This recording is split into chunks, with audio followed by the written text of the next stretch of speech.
So, Josef Mantler, thanks for taking the time and welcome to the show. How are you, sir, today? I'm fine, a little tired as always on a Sunday afternoon, but I think that's what Sunday afternoons are for. But I'm really fine. True, but no headaches, right? No, nothing. Not a single cough, not a fever, nothing inside. Nice, it's good to hear because we are recording this on the 8th of November, so it's not the easiest time in Austrian time Yeah. zone, so to say. So I always like to place wineries in historic perspective, actually, but it's certainly worth doing in this case, in your case, since your ancestors has been making wine since the 14th century, if I'm right. Could you maybe just introduce us to your impressive wine-centered family tree and, of course, to the history of the winery? I mean, yeah, it's nothing really mysterious or fairy tale or medieval stylish story about it. We can trace our winemaking heritage back to at least 200 years to 1815. So that's where we have a secure line of people working our estate, so the Mantlerhof estate in Brunnenfelde. But before that, we have a few other wineries in our close family, which also date around to that time. But really, where it all started is in 1365, where we have a contract where a guy named Mantler bought a vineyard in the city of Krems. So we know that our family can trace their winemaking back to this contract, as there's how you say, a priest living, Leopold Mantler, who spent a lot of time researching our family's history, and he was able to stick together a family tree, which we can trace back to around this person who bought a vineyard. Um, but really, the family Mantler estate, Mantlerhof, is for sure 200 years, and beyond that, there was some wine growing, but it's more difficult to pinpoint it down. Mm. And you're always based in Kremstal, right? In this kind of little appellation. Um, Most of the time, yes. I mean, the Kremstal, the application itself is not that old. I mean, it's maybe 30 years old. Before that, it was a greater region called Donauland. But the family Mantler was always situated around the town of Krems. Mm. Um, if you Google our family name, there are a few sites, specialized in tracing family names and history in Austria. And then you have a heat map of the density of the family name Mantler, and the Mantlers are all concentrated in this area of Austria. There are hardly any Mantlers outside Mhm. of this part of Lower Austria. So, yeah. And so you are based in Kremstal, and where exactly in Kremstal is Um, we are um, we are at the fringes of the Kremstal. So our village, our community is the last village of the Kremstal. So we are actually situated in kind of at the border to the Kamptal and to the Wagram. So really the farthest eastern end of the Kremstal. mm. And Which you is, yeah. and which is? Nah, it's because the Kremstal itself is so difficult to explain because all corners, all ends of the Kremstal are quite different to each other. So we always say, or I at least, and my father do, that our village is a little bit more Wagram than it is a Kremstal, at least from the soil. Mm. But we do have more a Kremstal climate than a Wagram climate. Um, and we are also the warmest village of the Kremstal. And we have more in common, for example, with Gobelsburg than we would have with Priel, where winery Nigel is, or with Palt, where winery Mallard is, although they are in the Kremstal. So we're really in a curious position because I wouldn't be mad at anyone who would taste our wine and wouldn't be able to pinpoint it as Kremstal and would have a little doubts, because Mm. it follows the political borders, but the wine style borders are a little bit, shaky. Hmm. And when you were referring to the climate and the soil, you mean that the soil is mostly based on loess, right? And the Yeah, climate is a exactly. bit warmer. Uh-huh. Yes. So if you look at the map from above, you can see that the Wagram with his famous Wagram Kante with the terraces. Actually, a line you can trace imaginarily till the villages of Getterstoff, and even to the city of Krems. But there's a gap in between because where the Kamp River has his riverbed. But in comparison to Wagram, our loess is a little thicker. So our loess layers are very, very thick, up to 20 meters of loess, whereas in big parts of Wagram they're a little thinner, maybe 5 to 10 meters. And our terraces are a little higher. So we have 100 meters of terraces from the valley floor to the high plateau of the mountain, which makes us even more exposed to sun and wind. So we're quite in hot, extreme, exposed corner, really at a meeting point of 3 wine regions. But the 20 meters of loess, that should be probably one of the thickest in Europe, right? Or yeah, it's I don't know how thick the layer is at the Kaiserstuhl in Germany, but I once read somewhere that the corner around Krems has the biggest loess formations outside of China. Wow. Okay. And do you also have like old vines which could benefit from these thick loess deposits? Yeah, of course. I mean, loess is a very fertile soil, and varieties like Grüner Veltliner, of course, thrive on loess.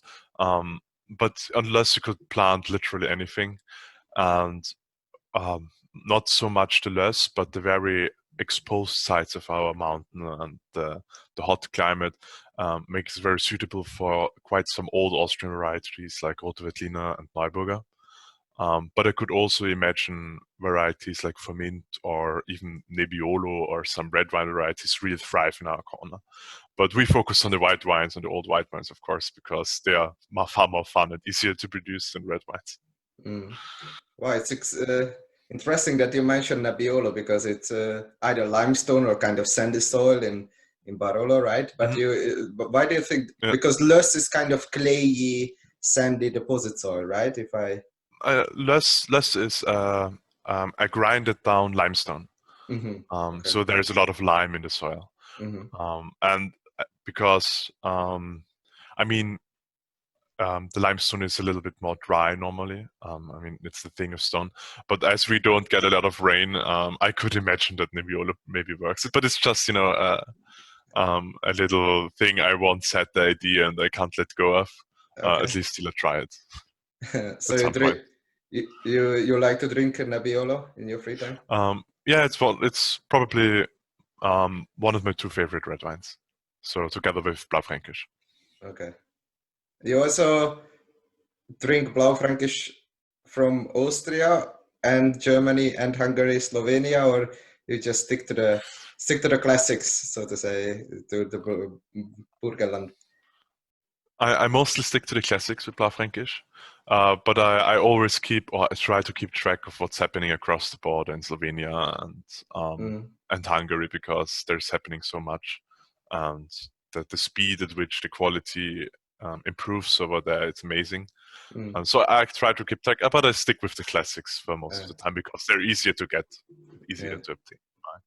True. And just to go back to your vineyards, maybe you also mentioned that you have kind of a warmer microclimate, but do you also benefit from the forests, from the wine filters? So you have higher diurnals, or is it more even, like the daily temperature differences? Now we are quite extreme with the temperature, because the Danube's already 5 kilometers away from our village.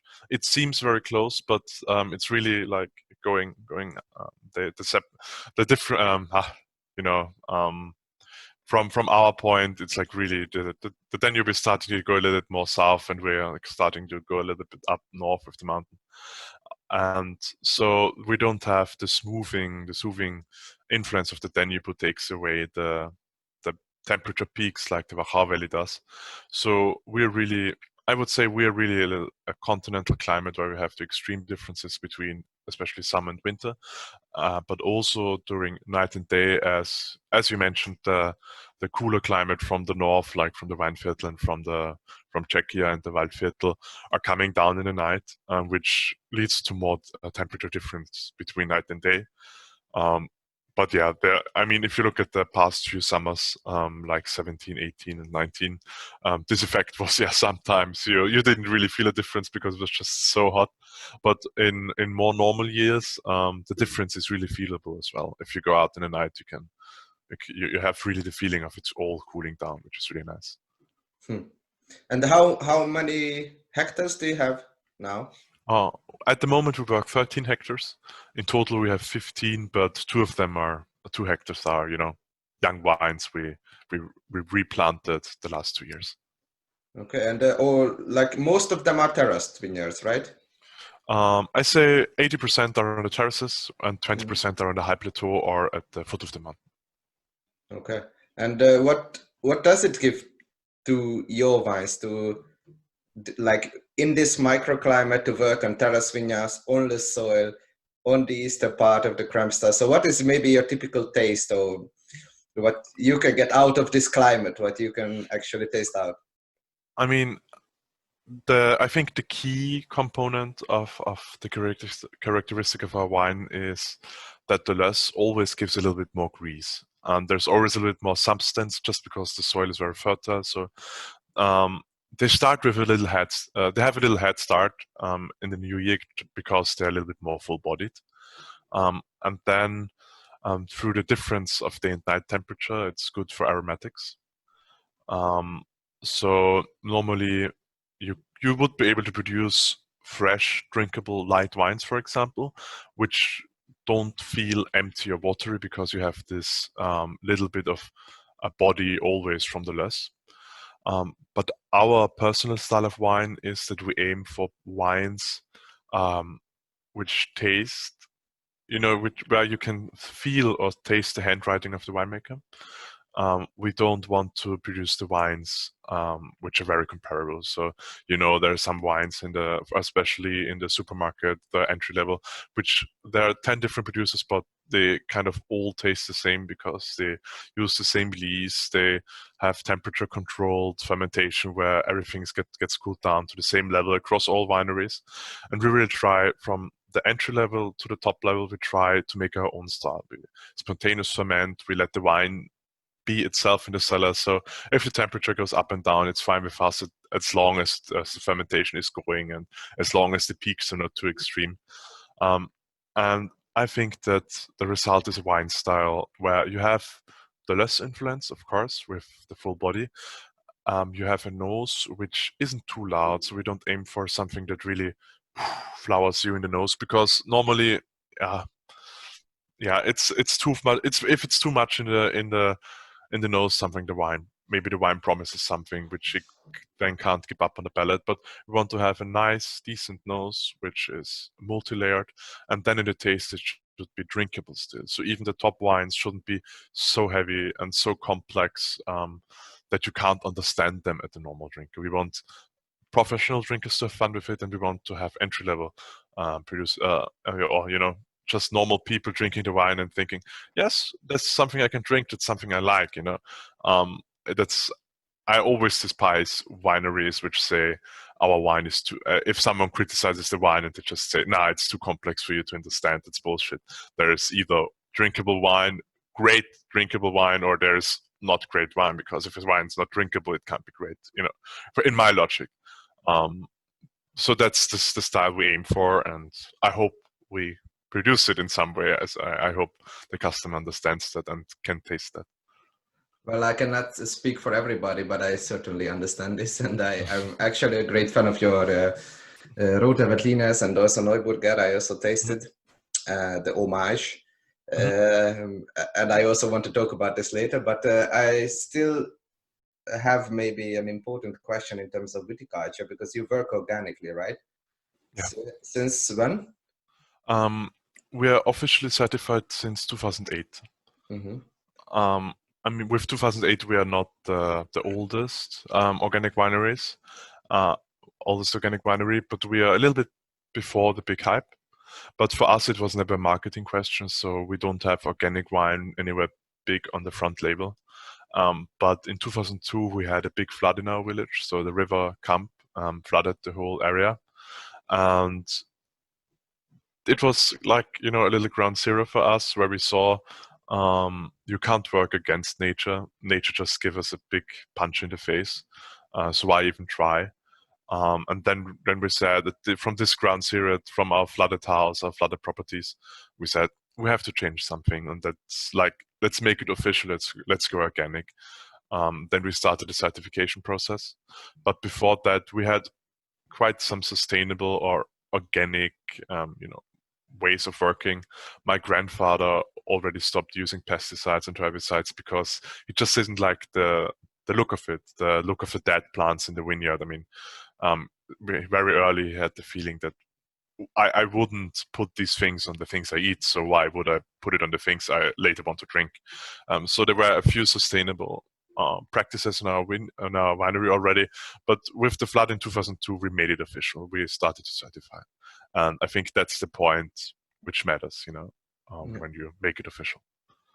And also, I think that's the ground zero, as you said, to be able to make wines as you, like with spontaneous fermentation, and let the juice develop and also maybe born in the cellar, right? So you first of all, you need healthy grapes and healthy juice to let this happen, right? Yeah, I mean, the key at the winemaker, you're at foremost, you're a farmer. So the quality grows, the quality isn't made. So you have to focus completely on the vineyard, because in the cellar afterwards, you can't improve a wine, you can just make it worse. So that's why we have this non-interference policy in the cellar, where the wine can spontaneous ferment, he can have the temperature he wants. We don't add any sugar, we don't add or reduce any acidity. The wine should just be allowed to develop on its own. As far as it doesn't get faulty, then of course we interfere. But in my opinion, the best thing you can do is treat the vine nicely, treat the grapes very, very softly, gentle, put them in the press, make a very subtle and very gentle press program, and then don't interfere, because normally something out of nature always has its own balance, its own kind of harmony, which we humans are normally not good at improving, but only good at destroying harmony and balance.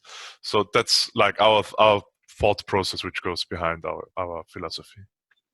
And then what's your take on biodynamics, maybe, because that's kind of the next step, or maybe would be. Of course, I'm very interested. We're good friends, or our best winemaker friends is the family Moser in Rwanda, Sepp Moser, Nikki and Kati, and we always have an eye on the biodynamic practices, and there are a lot of things I really enjoy, which I would love to also practice in our winery. My father's quite against it, because he's very anti esoteric and anti what's it called, homeopathy. But my mother would be totally for it. So my mom's a little witch, so she would switch in a heartbeat. So the decision is on me and my sister, and I want to switch in the future at some point. But I'm now making the wines with her for what's it been, four vintages we've already bottled, and the fifth is on its way. And I need more experience still, because there are a lot of things changing in the practice, especially how also a few things how you work in the cellar, and I'm not feeling 100% comfortable yet. So I have 4 vintages which I can be proud of, and I'm sure the 5th vintage is going to be good as well. But I still feel the imposter syndrome, where you just you still like the security. You always have the feeling that if something worked well, it wasn't your achievement. And I think I still need maybe 3 or 4 more years in the cellar till I can really say, now I have the feeling that I really got the hang of it. So now it's the time to make the next step. I really want to be secure before doing such a big change in the winery. But at some point, I think we will switch. You are still young, so. Yeah, of course. How old are you, if I may I'm ask? 25. 25. Wow. Okay. Yeah. And how do you work in the cellar? How big change it was? How big was the change actually for you after switching to organic, and maybe the development since then? I mean, I didn't switch to organic. My father did. And he had a tough start because the first year we were certified was 2008, which is a year which is very comparable to 2020. And I dimly remember, I mean, I was 13 back then, so I don't remember everything, but I dimly remember that this was the first time I've seen my father cry from stress, because the situation in the vineyard was just so difficult because it kept raining and raining during the harvest.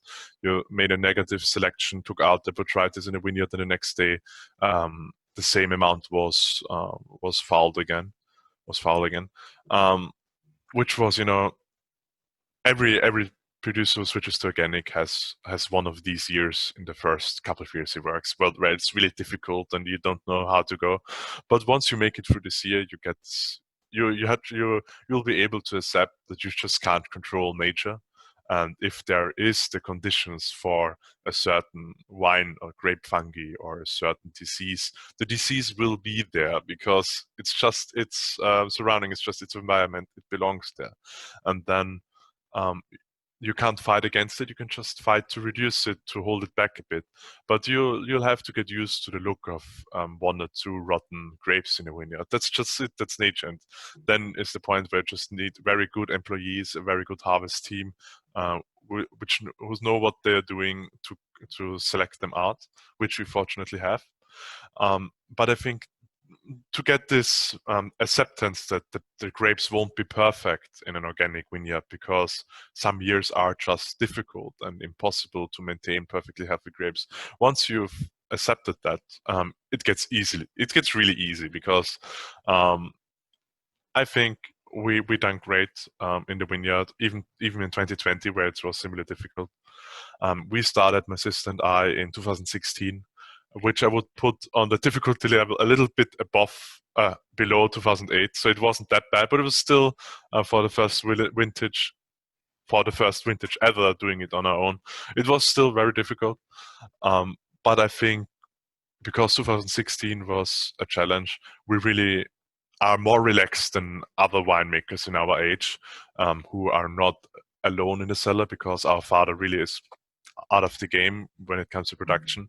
And I feel with a lot of colleagues in my age that they're not as relaxed yet as we are, because they just didn't have to go through such a difficult village alone yet. And I think that's the point where organic winemaking becomes easy, or is feeling more easily. Yeah. And because you only work with the white varieties, right? Yeah. And maybe which grape varieties are more easy to handle in this way, and maybe which grape varieties are more sensitive? I mean, the varieties which are easy to produce are the varieties which are very, which are everywhere. So Grüner Veltliner and Riesling are just varieties which were selected for a very long time from people who knew what they were doing selection-wise. So these varieties are really, they're very, very tamed. They're really a cultural product of a lot of humans putting work in it. So they're easy to produce. For example, this year, Grüner Veltliner was really combating all the dampness and the rain during harvest very well. Riesling also did exceptionally well for the first couple of weeks, then deteriorated quite rapidly.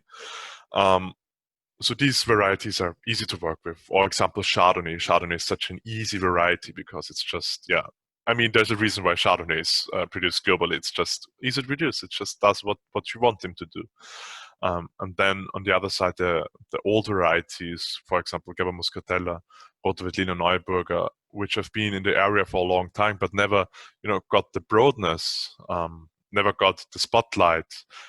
They haven't had so many people putting a lot of effort selection-wise into them, so they're still not as tamed, a little bit more wilder. They don't do what you want them to do. You really have to put more work into them to get them through such difficult years than you would have with Grüner Veltliner or Riesling.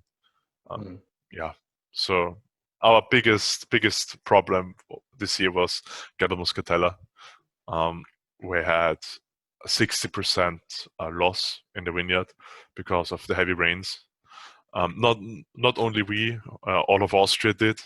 You see, the best indicator is the grape price per kilogram, because the last years the grapes were traded at Gabba Muscatella for like 40 cents, and this year the price for Gabba Muscatella skyrocketed to €1.60 or something for 1 kilogram of Gabba Muscatella, which is a variety which is rarely put into a bottle above 10 euros. So the price is really extreme. So yeah, I think Gabba Muscatella was the most difficult variety into 2020. Just as an example. And why is that? It was the heavy rain in the spring, so disturbing the flowering, or in the autumn? It was the autumn rain. The spring rains were a blessing from above because it was so dry in our area, but the autumn rains were too much. Yeah, I mean, I'm happy that it rains because we really lacked. The last 3 years were exceptionally dry, so all the reservoirs are very depleted. So I'm thankful for every bit of rain, but the rain in autumn wasn't necessary. Yeah. And I'm glad that we already talked about the grape varieties, because I think you have two quite special one, or at least on the international market, so Roter Veltliner and Neuburger. And maybe let's start with the Roter Veltliner. So how is I already tried the Reisenthal, and I was actually really impressed. You can, the listeners can read my tasting note on the Instagram. But how is your Roter Veltliner special, maybe, and how is the Reisenthal special? Our Roter Veltliner is special in this way that it's that we are the winery which is the longest Roter Veltliner producing winery in Austria and probably the world, because there is hardly any Roter Veltliner outside of Austria. But the Roter Veltliner was a variety which was always there in our region. It was always planted together with Grüner Veltliner, and genetically speaking, it's even older than Grüner Veltliner. And it was always planted in the gemischte Satz 100 years ago. But then when the trend came to single variety vineyards and wines, Roter Veltliner didn't make the cut because he's far more difficult to work than Grüner Veltliner is. And my grandfather already said in the 30s he wants to produce Roter Veltliner also single varietal wise. Then we did for the next 100 years. So, and we were for a long time, at least 70 out of these 100 years, we were the only ones. So if you compare, it sounds, a little bit like a length comparison, but if you look at the old wine stock from across our region, from the wineries which produce Roter Veltliner, we are the only winery which can show Roter Veltliner from before 1990. We have them in stock till the 1940s, so till after the Second World War. And that makes our Roter Veltliner special, as he's the survivor, He's the one who made it through the ages, and he's also the father of most other Roter Veltliner wines which are planted in our area in some way or another. So when Roter Veltliner gained a little bit more track in the 90s, all the wine, the wine producer, but the plant producer came to my father for the cuttings to replant Roter Veltliner and to produce new wines. So that makes our Roter Veltliner special in this way. And in the other way is that I say it very not humble, but my father and my grandfather were very, very great wine producers and produced. Were not only the only ones to produce this variety, but were the only ones to produce a great wine from this variety. There were a few other producers who tried the variety, but they quite quickly disappeared again because they just couldn't handle it as well as my grandfather and father did. And that's something I'm proud of, because my father and my grandfather were often referred to as Mr. Roter Veltliner. It's a little bit of a family heritage to take care of this variety and produce it on a constantly good level, and just to show that this old variety has a place in beneath the Austrian top wines and Austrian high quality grape varieties. And that's And why is it actually so difficult to grow and produce a great Roter Veltliner? The most Roter Veltliner wines, not all of them, but most, produce very compact grapes, which just very big compact grapes. So big with a lot of berries who all want to grow. And so at some point, if it rains a little bit too much, they will start to pop each other. They open up and they open the way for noble rot. And on the other hand, it doesn't want to grow straight up like other wines. It just hangs around on the sides. So you have to put additional handwork in to get it in, to get to grow it up, upwards. And yeah, it's really the big problem that if you want to achieve high quality, you need to get it into quite a ripe and major level. Because if you produce a very light Roter Veltliner, like you would produce the light Grüner Veltliner, the Roter Veltliner often feels watery and expressionless, which the Grüner Veltliner is far easier or far better at these light wines than the Roter Veltliner is. But to get it in this high majorness, it's very difficult. It's a lot of handiwork, and normally you won't get it that far if you don't put a lot of handwork in, which is cost-wise not an option for a lot of wineries, or they don't even want to try. And that's the reason why it was ripped out, because Grüner Veltliner was in a time where quantity was more important than quality, far easier to handle than his name relative. But it's mostly about noble rot. It just rots away. And it was always planted in Reisenthal in this single vineyard, or it not constantly. The first vineyard where it was planted was actually Wieland, which is now our top Riesling. And then in the 60s, I think it went to Reisenthal. But Roter Veltliner and Riesling have similar preferences when it comes to soil. So where Riesling is growing well, Roter Veltliner will also grow well. So that's the reason why. It's just swapped once. Wieland is a little bit less exposed to wind, and Reisenthal is a little bit more exposed. So in Reisenthal, the grapes dry quicker after rain because there's no wind. So that's the reason why the location was changed. Mm-hmm. And the soil in Reisenthal is also based on loess, or do you have more like stony, rocky kind of? No, Reisenthal is 100% loess. Mm-hmm. Very, very mighty terraces, very, very loess. Wieland was a little bit more stony, but yeah. And how is the taste? Maybe in a Reisenthal bottle or in a Roter Veltliner Mantlerhof bottle. How would you describe it?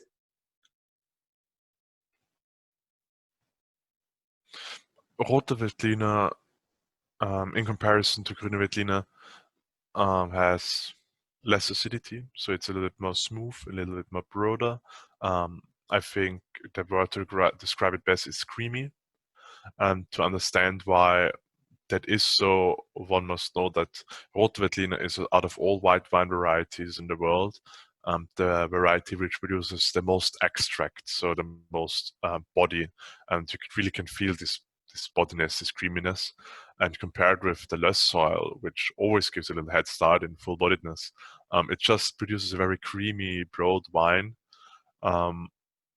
with we normally aim for like major notes, so ripe fruit. And I always recommend it to people who don't want to drink red wine but still need something to pair for their venison or the game, or for something you would normally drink a Pinot Noir with. So it really fills a very good niche where other white wines just can't compete because they lack body. Mm. And you only have like a Crus-selected Roter Veltliner, because I think you also have this Bottega and Selection, as I remember. So we have a couple of them.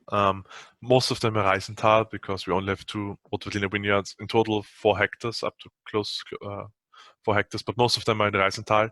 And we produce the classic Reisenthal. We produce a Selection, which is even more ripe and has a little bit of residual sugar, because we produced it once.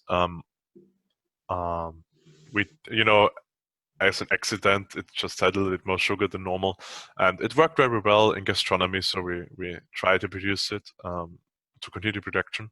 Bottega is an orange wine which we produce every couple of years. So fermented on the grapes, a long contact on the skin, no filtration, no sulfur. And since this year, we also have a new one from another site, and the site is called Ungut, which translates to not good, which is the vineyard name. It's actually even Premier Cru, it's the Erste Lage. A very nice Erste Lage. I think it's one of the best vineyards in this Erste Lage. But because this vineyard is very exposed, very hot and windy, it wasn't pleasant to work there. So it was not good work over there, which then went to Ungut as the vineyard name. But I think that this one would go better to the international market where they don't speak German, right? Yeah, the joke is not translatable. Yeah. But in Austria and Germany, I mean, it's a small quantity. It's only 1,000 bottles. But I'm really looking forward to market this little joke in Austria. So yeah. And since this grape variety is very susceptible to botrytis, right? Yeah. And did you also consider maybe to go into this kind of Smorak style, where maybe 10% of the grapes have sometimes some botrytis on them, or with some botrytis influence, go into this honey gingery kind of direction? I think the classic Roter Veltliner does have this nearly every year. So a botrytis share of 20 to 30% is normal. And the aromatics you just described, I think it's a very good description. So I totally know what you mean. Because it's really, really difficult to get him at this level where we want him without having at least a little share of botrytis. But to produce sweet wine, on the other hand, where you say 100% botrytis, we do that sometimes, but in the end, he often lacks the acidity for the sweet wines to be very drinkable. So to go into the extreme end of botrytis isn't, the preferable thing to do either. And now maybe about the other variety, because your family line is also somewhat bound to Neuburger, right? So could you please tell us the legend of Neuburger, maybe? Yeah, so Roter Veltliner is bound to my father's side of the family, and the Neuburger is bound to my mother's side of the family. So my mother's from the Wachau Valley, and Neuburger was in Wachau once one of the predominant grapes before Riesling took its place.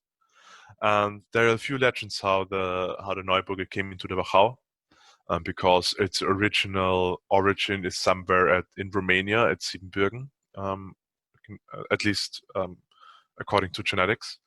And so people had to explain why there was Neuburg in the Wachau and nowhere else, or at least not in the closer proximity. And one of the tales is, and of course this one's the true one, is that a fisherman and his friends, which were called Christopher Ferstel and Mach pulled out a bundle of wines out of the Danube, because bundle of wines were used to secure payloads on ships. Like nowadays, you would use bubble wrap. They just stuffed wines left and right of the payload, and they pulled out this bundle of grapes, planted of wines, planted them next to the old castle, the old ruin in Spitz on the Donau, and then from there it started to spread. And because the first vineyard was next to the castle, it was named the New Wine from the castle, which translates to die neue Rebe von der Burg, which then got shortened to Neuburger, so Newcastle. And from there it spread through the Wachau. And so my mother's family always saw it as her duty, as my father's family saw it as his duty, to produce Neuburger, to take care of this wine. And then when my father proposed to my mother said, "Yes, I want to marry you, but before I leave the Wachau for you, you have to plant me an orchard of apricots," which is a little bit farther up in our village, and a vineyard of Neuburger, which my father wasn't happy about, because apricots are very work intensive in the middle of the summer, where the winemaker normally has time to relax. So now when we are finally finished with the leaf work in the vineyard, we have two more weeks of work with the apricots. And Neuburger he wasn't happy about, because he's even more difficult when it comes to the leaves not growing in the direction you want, and with the prudeness with being very prone to develop botrytis. It's even a little bit worse than Roter Veltliner. But over the time, we really started to love and like this variety, because the wines really are really nice. They just, in our assortment, in our range, they really fill a good hole between the other wines and the Roter Veltliner, and in between is the Neuburger, which just, it's one of our favorite wines. Really, it's so nice to use, so nice to drink. So it really fit into these two families being merged. And since then, we do both of them. And maybe that's why the name homage, right, on the bottle, under or beneath Neuburger, right? Yeah, genau. The homage to my grandfather who pulled the wine out of the Danube. What a legend. And so how would you describe maybe a Neuburger? Because in my experience, that's the kind of food wine which I like, because it doesn't have the typical fruit notes in general, but it has more like a foodie ingredient, kind of nuttiness, and also maybe another quality of fruit. So maybe like candied, or a little bit like, sometimes like kind of dried, and also very kind of broad mouthfeel, not so aggressive acidity. So I think it's a very good food wine. How would you describe this variety, or maybe the wine? I would describe it actually the same way you just did. So creamy, nutty, very subtle acidity, not too loud in its fruitiness. And I always recommend Neuburger, especially to classic, starter dishes like a simple salad or a cream soup or some kind of fish or seafood. Because Neuburger doesn't steal the show, Neuburger just he's like a pinch of umami. He just um, he gives support to the food. He doesn't steal the show away. He just supports it. Um, it's just a good wine to drink next to food, without taking away the attention. Yeah, true. And this is a job he does quite fabulously. It's a food companion and not a food overtoner, so to say. Yeah, exactly. Yeah. Yeah, true. And also Roter Veltliner, but Roter Veltliner is the mother or the father of this grape variety, right? So Genetically speaking, he's the father. So he's Neuburg is a crossing between Silvaner and Roter Veltliner. okay. And and his siblings would be Zierfandler and Rotgipfler, which are very common in the Thermal region. So these three are all children of Roter Veltliner. Mm. But you also have other varieties, so Grüner Veltliner and Riesling, of course. So how would you describe, maybe just to talk about your Premier Crus, or we can also talk about other ones, but maybe the Premier Crus like Spiegel and Steingraben, I think Wieland you also mentioned. So what are the subtle differences, maybe in terms of winemaking or in terms of vineyards? So from the west to the east, the erste Lage, the Premier Crus in our villages are Moosburger and Steingraben, then Spiegel and then Wieland. And Spiegel and Moosburgerin are the two sites where we produce our Grüner Veltliner top wines, so Grüner Veltliner Crus, which are varieties predominant sites very, very loessy, so really mighty big terraces, especially Spiegel also very exposed, so it's really he's in front of all the other terraces, so very, very exposed to the wind. So that makes Spiegel special, so that it's one of the most exposed vineyards with very thick, very high loess terraces. Moosburger, in comparison, the main difference is that it's not perfectly terraced, but there's still a little bit of a slope left, and because of the slope, we can't plant the vines east to west like it's common in our village, but north south, which forces us to do a completely different procedure when it comes to the soil management and floor management and green management, which is tastable, because Spiegel is always very straightforward. He's an exposed one, he has to stand there, be tough to go against the elements. And Moosburgerin is a little bit more smooth, a little bit more charming, more easygoing, easier to drink. And the two Riesling sites, Steingraben and Wieland. Steingraben, translates to stone rift or stone valley. And Steingraben is a site where the loess is mixed with gravel from the Traisen River, but also so loess isn't placed anywhere. Loess always needs something to lean on. So underneath our loess, there's a little mountain of conglomerate rock, and at a few places of the vineyard, the conglomerate comes to the surface. And Steingraben is one of these spots where a little bit of conglomerate rock is coming to the first surface and already deteriorating. So you have a mix of Traisen gravel, conglomerate gravel, and loess, which gives the Rieslings a little bit more minerality. And also not heavily exposed, but quite exposed. So very nice slopes, very small terraces for our village. Really nice for Riesling. And Wieland is, again, the loess is more pure, but the loess layer isn't as thick, and underneath the loess there is the tip of the roots of the vines also come in contact with the conglomerate, which also gives a little bit minerality. But Steingraben is a little bit more direct. Steingraben is a little bit more scarce, and Wieland on the other side is very baroque. So he's not as exposed like Spiegel, but he's a little bit more hidden from the wind. So there's always a certain botrytis share, and the wine itself is very full-bodied because there's more or less influence than conglomerate or rock. So this is the difference between these two sites. The reason why, the Riesling sites have a little bit more minerality. The Grüner Veltliner sites don't need this minerality, or don't have it. Yeah.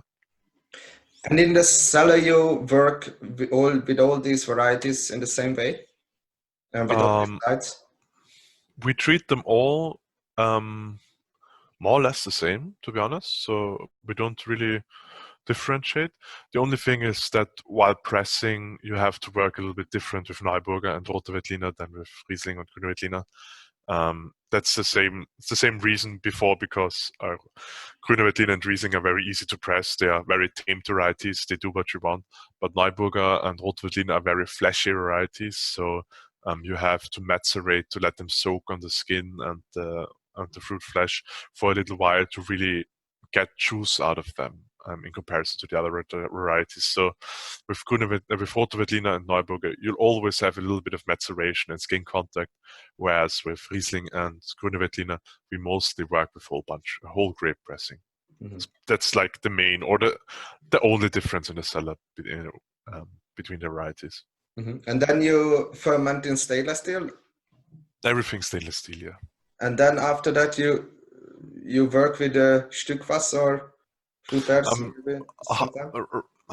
Rarely, hardly. Most wines are only in stainless steel, but from time to time there are some additions, especially from Roter Veltliner, or from time to time also Grüner Veltliner, which were in a big wooden cask for maybe 1 or 2 years. But these are not things we produce regularly, but more, occasion-wise, when you have something in the cellar where we just say, this could really use wood, then it goes into a wooden cask. But otherwise, it's stainless steel. And when do you usually have this filling? It's hard to say, really. I mean, one big part of this feeling is that we don't have this immediate need for the wine, and that the wine is already great, but that it lacks something. That's like that. These two feelings have to come together. So, for example, in 2020, we won't put anything in wood because, as the harvest was 50% smaller than the average year, I don't have a single wine where I can say, I won't immediately need this. So nothing will go in the wood. But last year, 2018 was a year with a big production where the wines were very, very heavily bodied through the heat. So there That was a wine, for example, where I said, put it in the wood.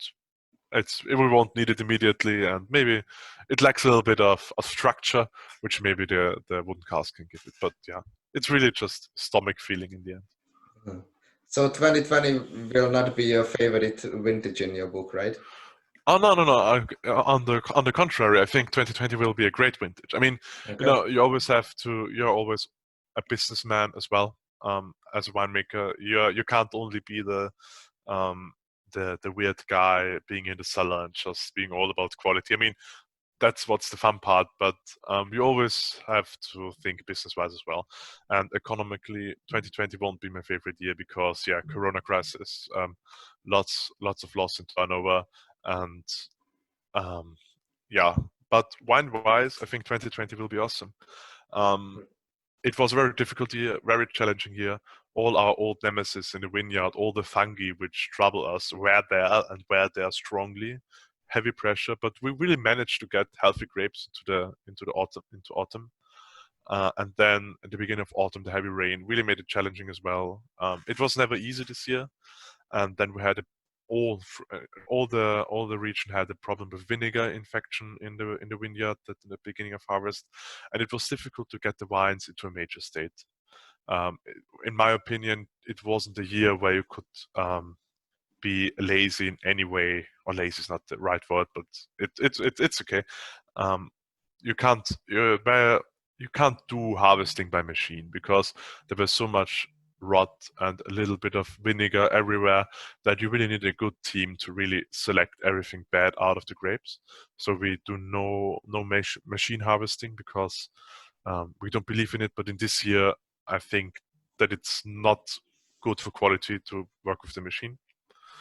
Uh, but in the end, I now have wines in the cellar which are fresh, which are elegant, which have good acidity, and especially the reserves or the things which we were able to get through a higher majorness um, taste so promising and so exciting in a wine style. I really like a cool, fresh wine style like the years 2016, 2014, which were always written down in the media as because difficult years are years where the average quality of wine isn't great, of course, because these are years where every single winemaker will make the difference in its cellar.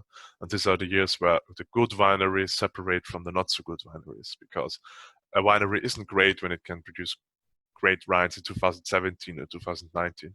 A winery is then great when it can produce great wines in vintages like 2008, 2014, 16, or even 2020. And that's the reason why I'm excited about this vintage, because it's, yeah, all the challenging vintages in the end were fun vintages with very interesting wines. But I'm not optimistic for the supermarket drinkers because I think that the average qualities in the supermarket will not be convincing. But I think that the great wines of these vintages, the top wines, will excel and will make a lasting impression, and that the year 2020 with the top wines will be sought after in a couple of years. Mm. So just like 16. 16 is now one of the favorite vintages for a lot of winemakers, although everybody was very pessimistic about 2016 at the beginning. And I have the same feeling for 2020. Oh, it's good to hear. Finally, some good news in this year. And I want to ask you about this single vineyard system, because in Austria there are still no Grand Crus found, right? Only Yeah. only Premier Crus, and but they are working on it, right? So how do you think it will develop? Like maybe for you, and how Um, what's going to change? for me, what would be core Grüner Village is quite clear. It would for me be Spiegel and Wieland, maybe Vordernberg, and maybe even Reisenthal. But Spiegel and Wieland would be, in my opinion, the best selection. But Austria has it more difficult than other countries because our winemakers association, the Traditionsweingüter Österreich, who started to introduce the Premier Cru varieties in Austria, um, is getting very big political opposition because a lot of winemakers are afraid that they are losing something if they don't have a Premier Cru. So when we, just as private wineries, who don't have any institutional background or any law background, from the government, start to certify vineyards as being the best vineyards because we feel so. And in the end, it's really just a subjective feeling where the wineries say, for example, out of the Spiegel, I always produce the best wines, so it somehow has to be the best vineyard in my production because you can't quantify wine quality at the end of the day, or maybe wine quality, but you can't quantify vineyard quality in a very objective matter. So in the end, there's always a subjective component in these certifications, and where there is a subjective component, there's sure to be a discussion. And as we can't introduce a system as a private association, which is valid Austria-wide, without involving the government in the end, so without making a law behind it, somehow lobbying a law after at the end of the day, it's lobbying. You'll have to be aware that all the winemakers who are not in the association won't accept this because they want to have a word, a say in, also have their subjective feelings, what's the best side. So they want to have a say as well, and the government can't just ignore them, which is something we have to accept, which is something a lot of, or some people in our leadership of the association weren't ready to accept, which made them act maybe a little bit, arrogant in the eyes of our colleagues. But I think that the system, which is how it's right now, is working. It's explainable. People understand it, or if you explain it to them in a few words, they are going to understand it. But now, I'm not a fan of a solution where we tell the other winemakers who are not in the association what their best vineyards is. So I'm not someone who says you can just overrule them. But on the other side, you have to be aware that if you are not at least overruling a few of them, you'll maybe end up with a system where a Erste Lage, a Premier Cru, is so common and so far spread, and maybe the vineyard, the sites itself, so big and so imprecise in their origin that the whole system gets devalued and expressionless. So we started to introduce the Premier Crus, and then we had the problem that the vineyards, the Rieden in Austria, were never clearly defined. So that's the reason why the Rieden, the Rieden law came, where now on every single vineyard wine in Austria you have the word Riede in front, because with this introduction, the need came to really define the vineyards. And then the region where there are already Erste Lage and Erste Lage winemakers, so ÖTWs, they defined the Rieden quite precisely, quite small, so that Erste Lage, a Premier Cru, isn't like 100 hectares big. So, but in areas where there isn't this movement already, some vineyards became extensively big. And now you have the problem, if one of these vineyards gets certified as a Premier Cru, maybe already 10 or 15% of the whole area is certified. So then you can maybe pick one or two vineyards, and then you have the cap for 20 to 30% of Premier Cru per region already reached, and then that's like 2 villages. And what do the other 20 villages do? So we are now in a situation where there can't be a solution without a few people being very unhappy. And in Austria, the political situation is very diverse, which is very good because a lot of people have a lot to say. But it's going to be difficult to even introduce the Premier Crus fast spread in Austria. So I'm not very optimistic of seeing Grand Crus, große Lagen in the near future, because as long as these political problems aren't resolved, and they are political problems on the lowest level, so where the most people are arguing, there won't be a lot of advancement on this in this area. And I can even imagine that the introduction of große Lage would pour so much additional oil into the fire that it could, endanger the whole project. So that's the reason why I think that Grand Crus is a thing we won't see in the near future. Maybe in 10, maybe in 20 years rather than 10. But in the end, if it gets through and if we find good solutions, I'm very confident that the Austrian system, or our system, because at the moment it's still a private system, not an Austrian system per se, will be better and fairer and preciser, hopefully, than systems like in France, where the rules were made 200 years ago and nobody had a say in it. So on the one hand, it's very exhausting to get it through this many producers, but I hope that in the end it's going to be a good system. But it's nothing you can rush, and nothing where we would achieve anything if we now would start to rush it. So it's really troublesome, and with this question you really hit something which is on the always a hot topic. So yeah, it's difficult, really difficult. And what is your wish? What's maybe in your eyes the best solution for the long term?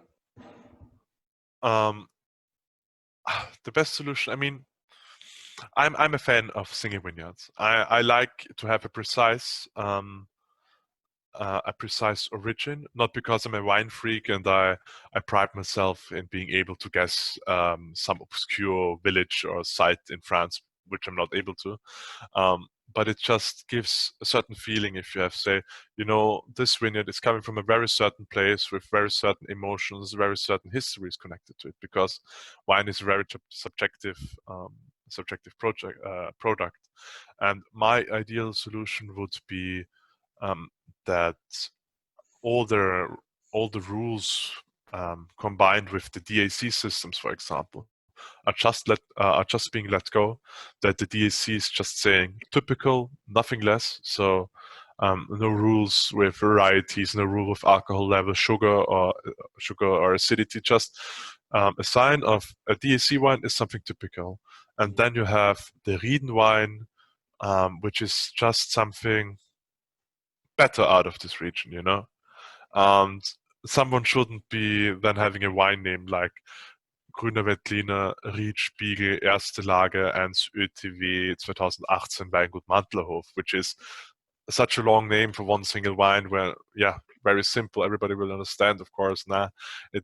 There's so much rules and so many laws behind it that I just wish to say Grüner Veltliner DRC, Spiegel, Erste Lage, and then people should just know it's a typical wine from a very special place, somewhere in Austria. That's my ideal idea. But bureaucracy is very popular in Austria. A lot of rules, a lot of frame set for the wines.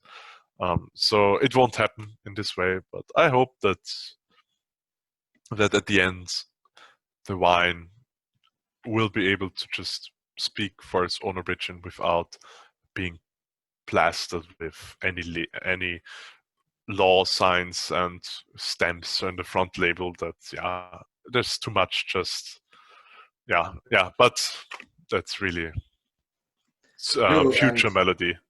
And at the end of the day, it's just a label. The wine should speak to itself, right? So that's really it. The wine, the Premier Cru, the variety or the region doesn't make the wine better at the end. Yeah. So what makes a wine better? So what maybe some easier topic. How would you define a great wine, and what are you looking for in a wine in your free time? I already mentioned it a bit when I talked about our philosophy, what I want our wines to taste like. But for me, there are no overly complex wines you can't understand, which I already mentioned. So for me, a great wine is something which is drinkable, which is also a little challenging in the way of that it's not just going down my throat without leaving any impression. So there should be, some effect. So it should just challenge my taste notes in a way. It should be structured. It should be elegant. It shouldn't be too heavy. It shouldn't be too light.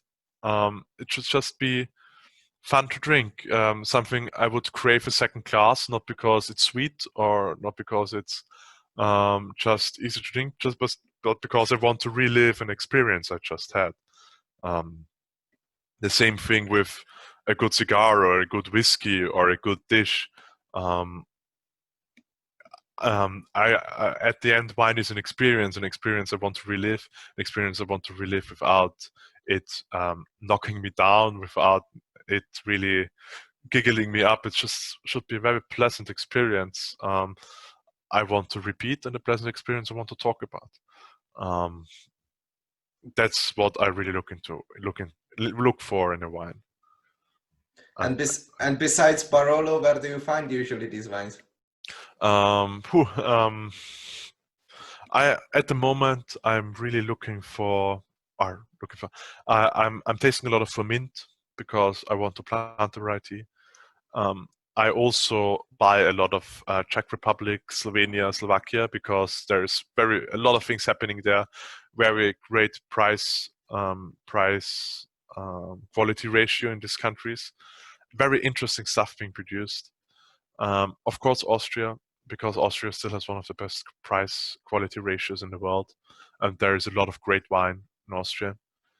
Um, I also tend, I also have a thing for white French wines, but there's a little bit more, either they are really expensive or they're not good.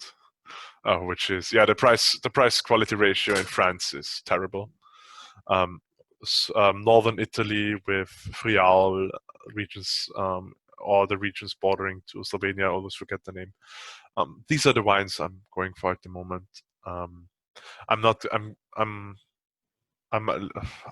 What I don't drink. What I really don't like to drink is the standard pizzeria Pinot Grigio, which every Italian restaurant has. That's like the one wine I really can't stand. But other than that, I'm very open and try everything. Mm. But you're gonna stay with the wines, with the white varieties in your vineyards in the future as well? Yeah, I'll stick to. Well, I probably stick to white because I always realize that at the end of the day, I really love Barolo, but not only Barolo, I also love great Pinots, Brunello, a lot of red wines I really enjoy. But at the end of the day, if I go to my wine shelf, I always pick, or nearly always pick a white wine. Mm. Also, our region is traditionally white. But there Mm. is a few I want to try for mint. I want to maybe someday go try a Welsh Riesling, or yeah, I want to try a few indigenous varieties. And if I go somewhere, I always buy and taste the local varieties. So I want to focus myself further on on white local varieties or varieties which once were local. And if you ask me, I want Mantlerhof to be a winery, which really takes care of great old varieties.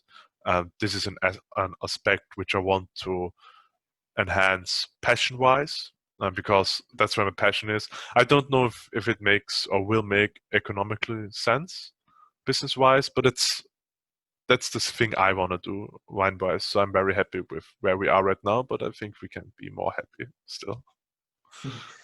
A few more varieties. Great. Maybe I was thinking about St. Laurent actually, because it was also tradition in the region, right? Hmm. And I think that would fit well in this cooler climate Yeah, what you probably. have. And I'm actually a great fan of this variety. That's why I mentioned maybe I give a tip for you. uh, I'll keep it in mind. Thanks. And maybe just to talk about traditions, because in this 1 hour or 60 minutes or 70 minutes, I already got the impression that you really want to take care of the family tradition you and also the Austrian tradition and winemaking tradition. But do you have anything in your mind which is maybe something on the B side of the tape, so to say? So something new or something innovative, maybe? Um, I'm really not sure if it's for me all about tradition. I mean, I have a lot of tradition in my background, of course, because the family's been doing the stuff I do for quite some time. But my father always never pressured me into winemaking, so the decision to go into winemaking was really made freely. Um, so that was something which was very important to my father, because he saw a lot of wineries go down the drain because the father pressured the son too much, or the heirs too much. So I'm not here because I feel pressured of the family tradition. I'm here because I felt that winemaking is such a job with pure pure life lust, pure fun, life fun, and it's such a nice job because you produce, at the end of the day, it's still a luxury product. You produce something which sparks joy, which sparks exceptional joy, so not everyday joy, but something people once in a while open a good bottle and then you can really see, they enjoy it. And I'm really here because it's a nice job. I have um, every day is different, every year is different. There's a lot of different works you can do. There are some works you won't like. There are a lot of works I really enjoy. And winemaking is one of the few jobs where you do everything, where you have your hand in the dirt when you plant the new wines.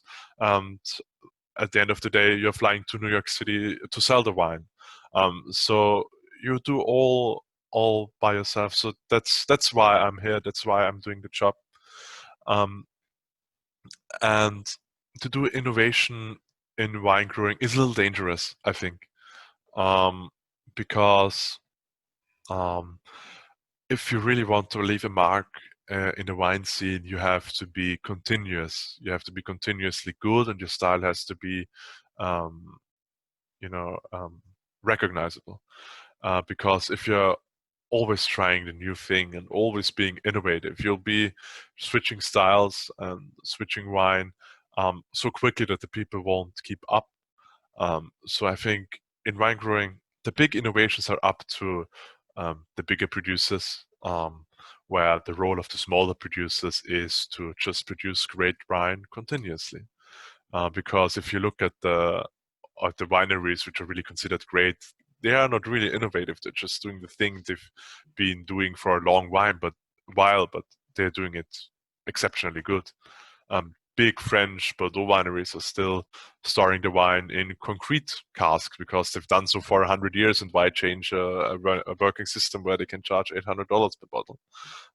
The wineries in the Wachau are also not really known for big innovations. They just do what they always did. So I don't see our role in being the big innovators.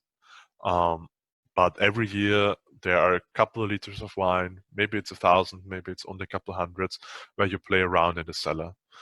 So last year we produced the Ungut, the new Roter Veltliner, where we now have a wooden, where we work with small casks, which is just something I wanted to try, which turned out really nice. This year my sister and I are going to produce our first 200 bottles of Méthode Traditionnelle sparkling. Maybe that's something we want to do. So there's always a little bit of having fun, of trying around in the cellar. That's probably not where innovation happens, but that's the point or the place where we discover new passions, where we want to be great at. So if the sparkling turns out to be really nice, I'm all in for producing sparkling wines as well. But I think with the innovations, the big technology leaps or something, that's up to other wineries. Which varieties did you take for sparkling? Roter Veltliner. Okay. Wow. Yeah. It was a very that was a bunch of unripe grapes, not unripe plant-wise, but unripe sugar-wise. So although we harvested on the last day, there were a few grapes who didn't really get a lot of sugar. So we had on the last day a bunch of grapes which are suitable for basic sect wine, base wine. And then we said, heck, why not? Try it. We enjoy sect. We're very we love Cremant, we love champagne, so why don't produce it ourselves and save a little money? Wow, I haven't heard about Roter Veltliner sparkling yet, so. Now there is my girlfriend from Weingut Setzer. They produce some, but very small quantities. There are a few producers who produce a little bit, but a lot of wineries produce sparkling, only the occasional bottle the customer takes along when he comes for a visit. But, if you want to be big in sparkling, there's so much new machines and new investments behind it that most wineries just skip it. Mm. Well, Josef, I'm very impressed by your masterclass, I would say, about your winery and also about these varieties. Would you like to add anything else to the? Uh, I think I'm done. I'm also getting a little bit sore already. Um, but no, I mean, the only thing to add is probably grab a bottle, try it for yourself, and yeah, that's it, man. That's the If you best can, message. yeah, if someone can, if I talk now for an hour, and people will pick up the bottle and can't, follow up on a single thing I said, I really suck at my job. So it's really up to the people to now decide whatever I do or whatever not. So yeah, And put me on trial and try it. I, And I can encourage everyone to try it because yeah, I always open them with a great choice. So Josef, thank you very much for your time and good luck for the vintages to come. And I can't wait to try the 2021. thank you. Thanks for Thank having you for fun. having me. Yeah. Thank you.